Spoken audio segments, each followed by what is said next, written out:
Today we are going to start talking about animation, and we may actually do part of the class in here and then move to lab for part of the class.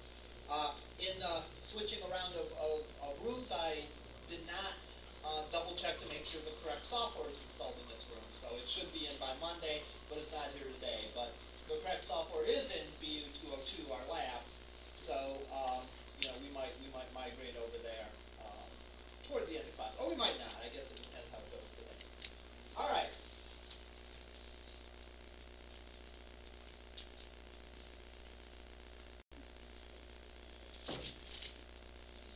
We talked about last time how really sort of a premise of this class is good multimedia doesn't happen by accident. All right, that it is designed. And designing really sort of consists of two parts.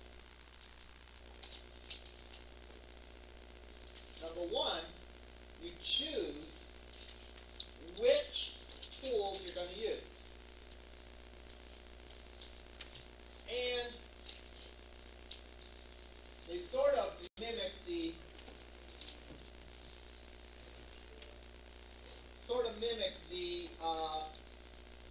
sections in this class. There's text or typography, animation, video, audio. Seems like there is another one. Oh, and images. So you look and you try to decide what's the best way to tell your story. Which one of these things will tell your story best? And in doing so, you have to know what your story is, know who your audience is, and be aware that you don't want overkill. You don't want to necessarily say, gee, if telling my story one way is good, telling it 15 different ways will be even better. You want to pick which ones. Each of these has potential benefits. And in addition, there's potential benefits from using more than one way to tell your story. That, in a nutshell, was some of the conclusions we came to last week. We're going to focus now on each of these pieces individually, and we're going to start off with animation. All right? The second step, by the way, once you decide which tools you're going to use, is to design how you're going to use them. And that will apply to any of these. So, okay, I think an animation is good for what I'm gonna illustrate on my page. Well, what's that animation going to look like? All right. So, what we'll do today is we want to define what is it about animation that makes it useful? Why is animation useful? When can animation be more useful than maybe some of these other techniques? We'll talk a little bit about animation, traditional animation to start, and then we'll get into flash animation, and we'll talk a little bit of how to design and how to come up with what you're going to do. So the first question I have is what would make animation the appropriate tool to use? What is it about animation that would make it better than, say, video? Video would probably be its closest competitor, right? Because, if you wanted to show something, you could show it, if you wanted to show a horse running across a field, right? You could show a video of a horse running across a field, or you could show an animation of a horse running across a field. Why would you pick one versus the other?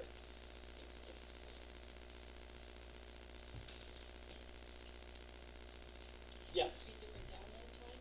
Okay, number one, the download speed could be an issue one way or another. All right, that's always a consideration. Even in today's world where, broadband and 4G and all that great stuff, that's always a consideration is download speed. Anything else?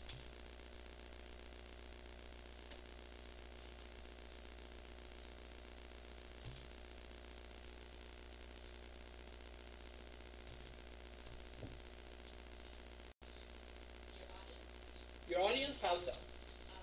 Animations may appeal to a younger group. Okay. Yeah, your audience in general is always a consideration as well. It's possible there's something about your target group that might make animation more appealing to them than not. Let me ask you a question. Why are there still animated movies? If you look in the theater, a lot of movies recently, a lot of really good movies are animated, right? Now, they invented video photography a long time ago, right? They invented filming things in live video a long time ago. Why is there still animated movies, even though we can do that? Yes? Because you can do whatever your imagination calls Yeah. for. There's a potential for less restrictions with animation, all right? For example, you could have a talking rabbit that is engaged in a constant battle with a talking duck, right?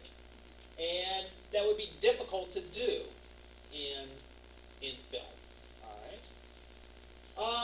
What if you wanted to show What if you wanted to show how the planets orbit the Earth? All right. Well, that'd be difficult to go and show a video of that, right?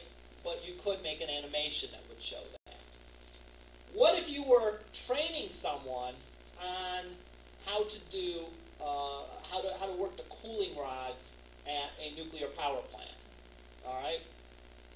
You could show a video that would explain it, but with an animation, you could take it a step further and make the animation interactive, so they could actually test things out and try it themselves. And it's probably a lot safer to learn that skill on a simulator, at least at first, before you do it for real. Another reason that you might want to do an animation. Any other thoughts?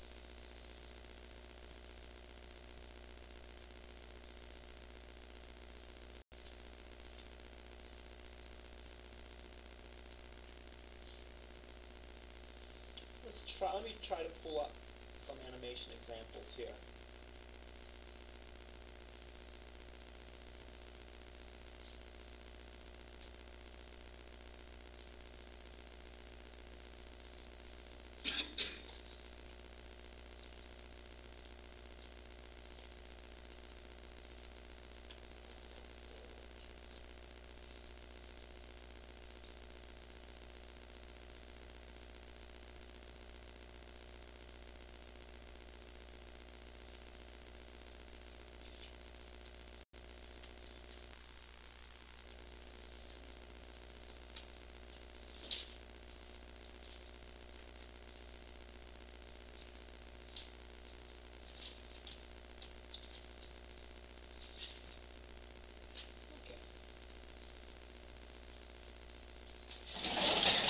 This example, I think, hits two of the reasons that we might want to do an animation. This is on a, not sure what university's website, but it deals with the biomechanics of like what happens when a horse canters, I believe. Canters is a fancier way of walking, I think. All right. Now, there's some images there. All right. And if I click on this, wait a minute.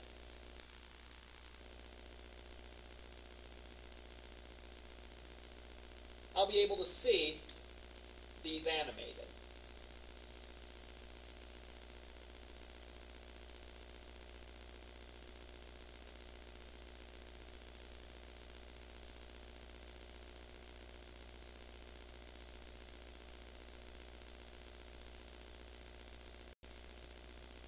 Eventually.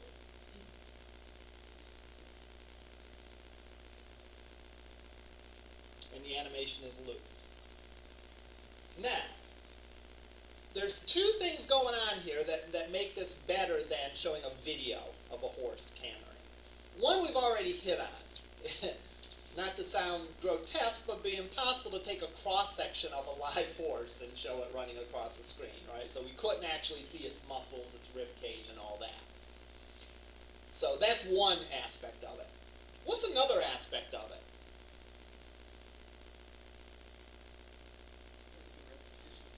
Well, the repetition, yeah, we could loop a video, though, just as well. Notice how, is that exactly what a real horse looks like inside? I don't know. I've never seen inside a real horse, but I'm assuming it looks a lot messier than that. All right? What were they able to do? They were able to simplify things. They were able to abstract it and show you only the pieces that matter. All right? So, let's say I'm taking I want to show how to remove a cable. I replaced the fan in my laptop over the weekend. All right? And there's a lot of circuit boards and other stuff in there. All right? I could show photographs of that, or I could show an animation that would sort of block out everything that wasn't necessary for that task and show just what I need to do to remove the cable. So that would be one option that I could do. So in animation, you can simplify things. All right? And you can abstract things, and the benefit of that is you can really draw focus to it. So, the interesting thing is the advantages and disadvantages of video and animation are the flip side of each other, right? What's the advantage of video? It's real. It puts you there. Would an animation that we had last week of Martin Luther King giving a speech be as potent as the actual footage of Martin Luther King giving a speech? No, it wouldn't be. Why? Because part of the benefit of the film is the sense of being there. Now, the benefit of animation is just the opposite. The benefit of animation is that it's not real. All right? And because it's not real, we are not constrained by the laws of physics. All right?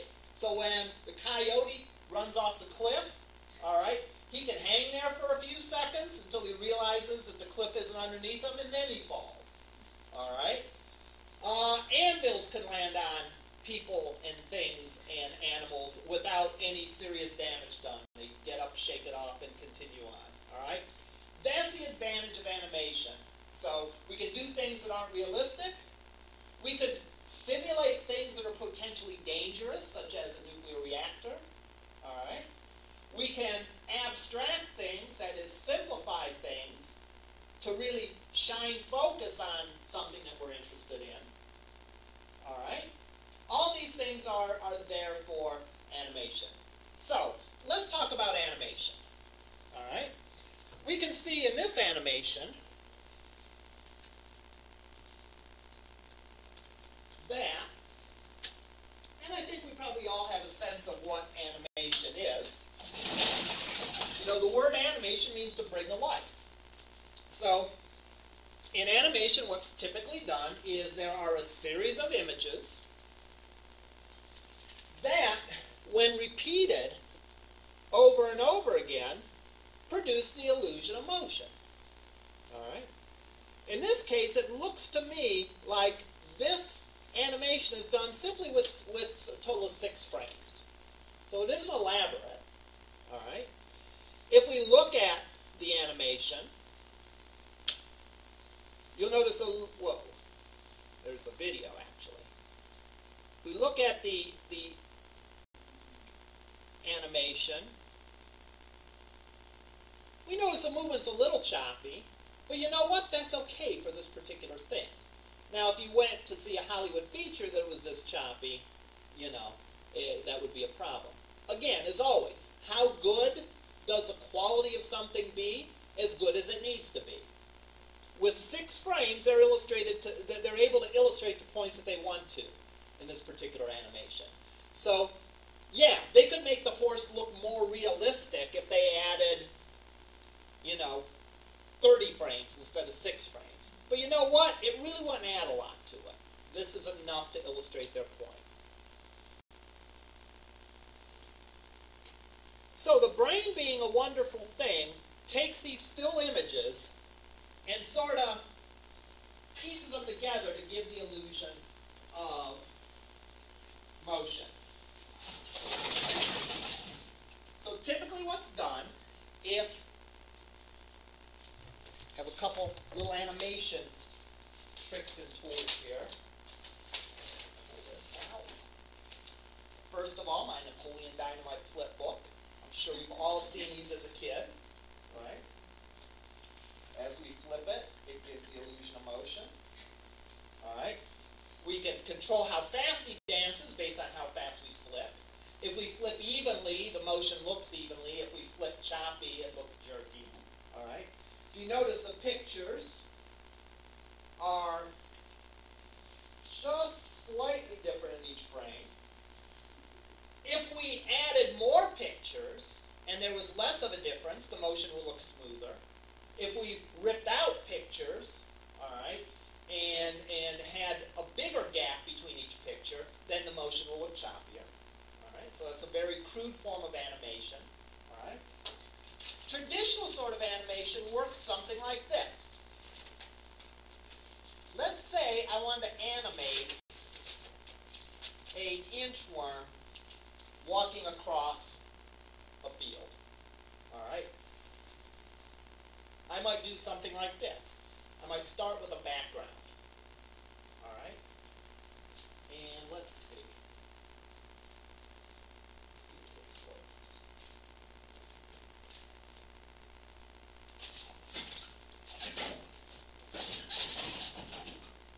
All right. Start out with a background. All right. Why do I start out with a background? All right. It's a foundation, right? Because the idea is in this scene, the inchworm going across the screen, or going across the field, the background doesn't change. Let's say you are animating me walking across the room, all right? That phone doesn't move, right? That phone's in the same spot. The screen's in the same spot. The board's in the same spot. So, if you were drawing this by hand, it would be painstaking to draw each picture in its totality every time, right? Because you'd be essentially repeating a large portion of the drawing each time. So what do animators do? Animators work in layers. They may start with like a background painting, all right? That is the main part of the scene that's not going to change, all right? They're then going to maybe, instead of drawing on paper, they might draw on transparent film, like this. All right. So what I have is I have 4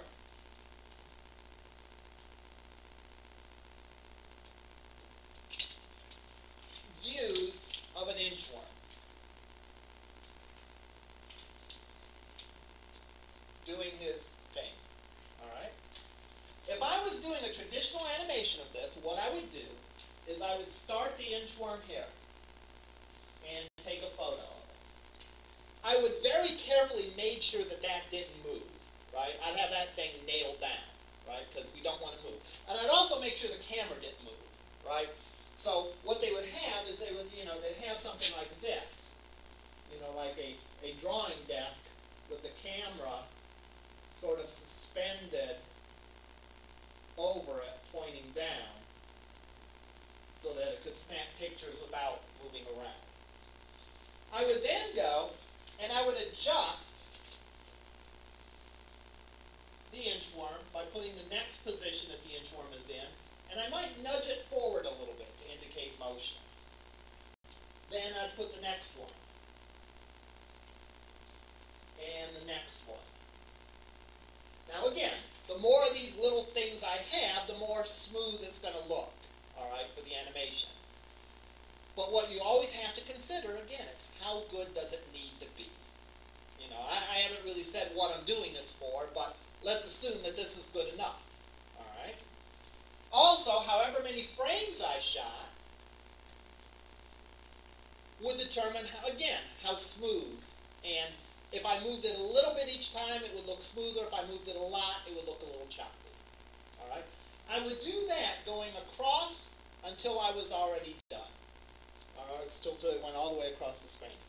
Now, in typical animations, in typical cartoons, how many frames per second do you think there are? You go home and watch SpongeBob. How many frames per second are there? How many different pictures would there be? 60's a little high. Yes? I have a video of like 29 or 30 or something. Yeah, well, for video, and again, this is changing. If we go back, like sort of to, a bit older, standard video would be like 24, and animation would be like 12 frames per second. So let's do some math here. All right? Let's say we want to make a 10-minute movie. All right? So, and we need 12 frames per second times 60 seconds per minute. That'll give us 720 frames per minute of video, of animation. I think I did that right. Did I do that right? Yeah. If I wanted to do 10 minutes then, that would be 7,200 images. No wonder they do little tricks like that, right? Of changing the background. And again, they have a little, they don't hand draw each of the 72,000, they make little tricks, right?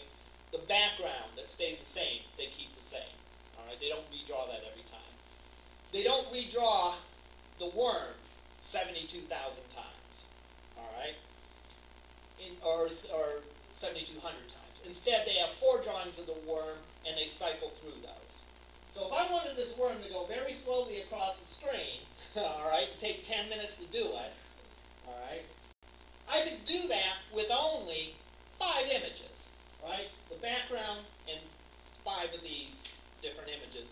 I would just have to take that picture over and over and over again and just move it ever so slightly and all that. If you watch the TV show Parks and Recreation, oh, you should, all right? In the episode last week, one of the characters was making a stop-motion animation. Does anyone know what a stop-motion animation is?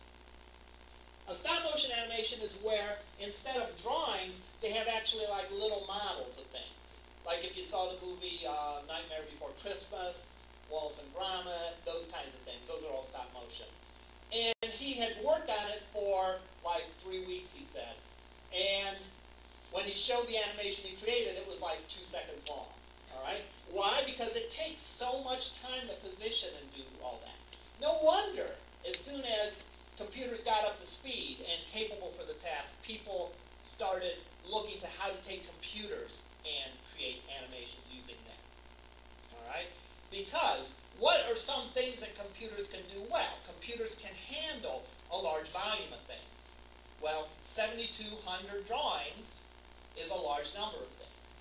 All right? And as long as you define a task well, computers can handle those tasks pretty well. All right? So, again, no wonder computer animation is so important. Now, how are we going to use this in a business context? Well, you could use it in a business context for a couple of things. One is for all the reasons that you would be illustrating any sort of animation. You know, if, for example, I was explaining the wind turbine program here at LC, all right, I might take video of a wind turbine, or I might take and create an animation of the wind turbine, because that would, maybe I'd be able to, like with the horse, simplify it, highlight the things I wanted to emphasize, and so on. You know, if I was an eye doctor, let's say, and I performed laser surgery, I might do a little animation of that just to show people, maybe reassure them how safe it was, or something like that. All right. The other thing that animation is used to is to add a little bit of sizzle to a web page, add a little bit of visual interest. Now here is where you got to be careful, all right? Because for one person, visual interest is another person's like, oh my God, that's so distracting, that's annoying, make it stop, boy, it's taking forever to download, and so on. So you really have to be careful with that. One thing I'm trying to stress in this class is to talk about doing things purposefully. Now this is one assignment, the first animation assignment, is one case where I'm relaxing that a little bit, because I just want you to really focus on the technical aspects of creating an animation. So because of that, if you create an animation and it's not particularly useful, I guess I'm not going to complain that much. All right. You do have to be very careful. Again, a lot of folks, really complain a lot about Flash. What are your views if you go to a web page and it contains a lot of animation? Don't like it? No. Anyone else have a strong opinion? Yes. I like it as long as it's not too overpowering or too... Yeah. It really is a fine line. And again, it brings up the point of, if you're going to do something, do it with judgment and make sure you're doing it effectively. And you're not just doing things just to show off your amazing skills as an animator. All right? There's a place for that in this world, but designing web pages for businesses isn't that place. Other questions, comments? How do you plan an animation? Well, you use what's called a storyboard. All right? Now, there's a lot of resources on Angel in the unit for animation, and I encourage you to look at them. Let's look at a few of them.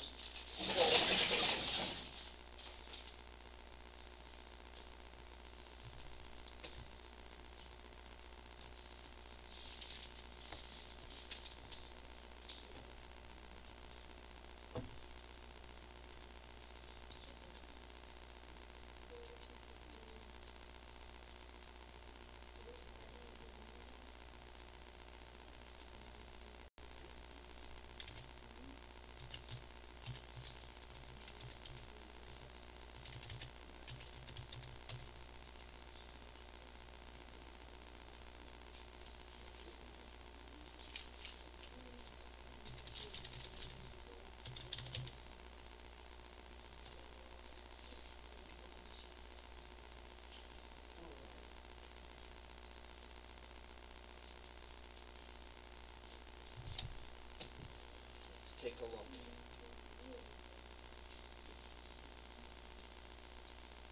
Again, underneath materials, there will be a folder for each unit.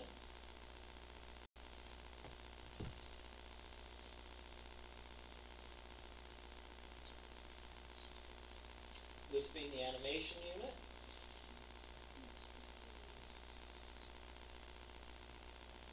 Under readings,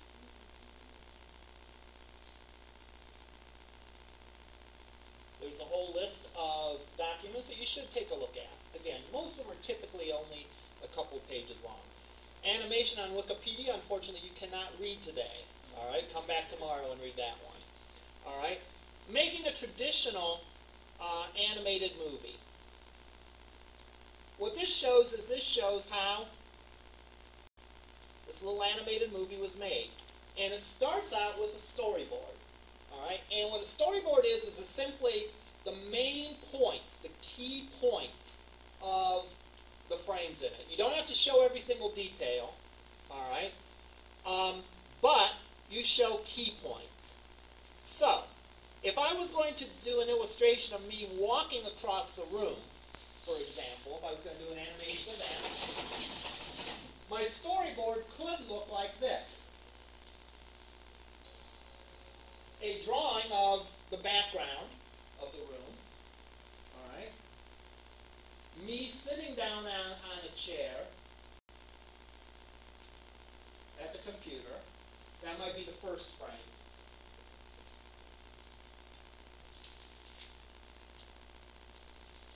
Me standing up and moving this direction. Me making it to the end of the room. All right. Might want to do a little elaborate for this. A few things I want to illustrate. The example that I posted of a storyboard is a professional animator doing a professional animation, right? They're going to hand off those drawings to a crew of artists that are going to go and draw those things exactly. We don't have that luxury. Your storyboards don't have to look like works of art.